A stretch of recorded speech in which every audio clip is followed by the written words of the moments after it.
응? 응.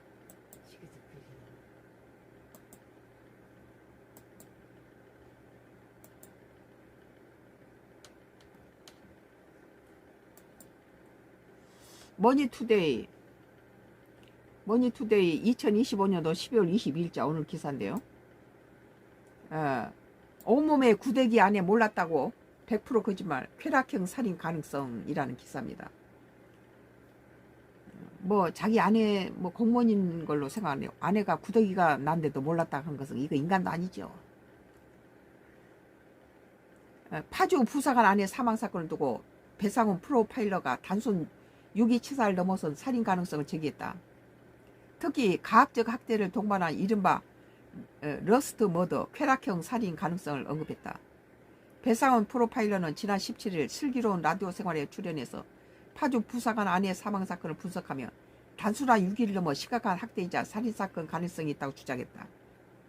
그런 피해자가 발견 당시 하반신 마비 상태에서 괴사가 진행돼 살이 녹아내렸고 온몸이 구더기와 대소음으로 뒤덮여 있었다는 점을 언급하며 이런 상태를 두고 남편이 전혀 몰랐다는 것은 100% 거짓말이라고 말했다. 그러지 않겠어요? 그렇게 괴사하면 썩은 냄새도 났을 텐데 자기 아내가 하반신에서 구데기가 나올 정도 썩어가는데도 같이 사는데 몰랐다는 건 말이 돼요? 배 프로파일러는 현장 사진을 보면 피해자가 의자 반쯤 누운 상태에서 허벅지 뒤와 종아리 살이 완전히 붙어 있었다며 온몸에 대변이 묻어 있었는데 피해자가 스스로 그런 상태가 될 수는 없다. 의자에 꼼짝 못하고 한 채 학대당했다고 보는 게 합리적이라고 분석했다. 이어 육안으로 봐도 구데기가 움직이고 부품이 흘러내리는 상황에서 이를 몰랐다는 건 변명에 불과하다. 남편이 죽어간 아내의 몸을 통제하며 일종의 가학적 학대를 가했을 가능성을 배제할 수 없다. 남편이 미친놈이란 거죠.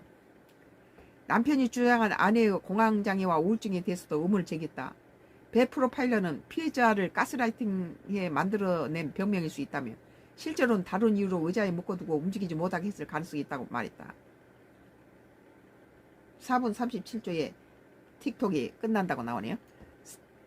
4분 37초에 알았어요? 사망 직전 남편이 사용한 수돗물 양도 의혹을 키우는 대목으로 지목됐다. 당시 한 달 동안 사용된 수돗물은 약 40톤으로 1인 가구 평균 사용량이 4배 수준이라는 거예요. 1인 가구가 쓰는 것은 4배 정도 물을 많이 썼다. 배 프로파일러는 남편이 무언가 행위를 했고 그로 인해 피해자가 사망했을 가능성이 크다. 그러니까 욕조에다 물을 받아서 갖다가 더 이상 감출 수 없다고 판단해 119에 신고했을 가능성이 있다고 주장했다.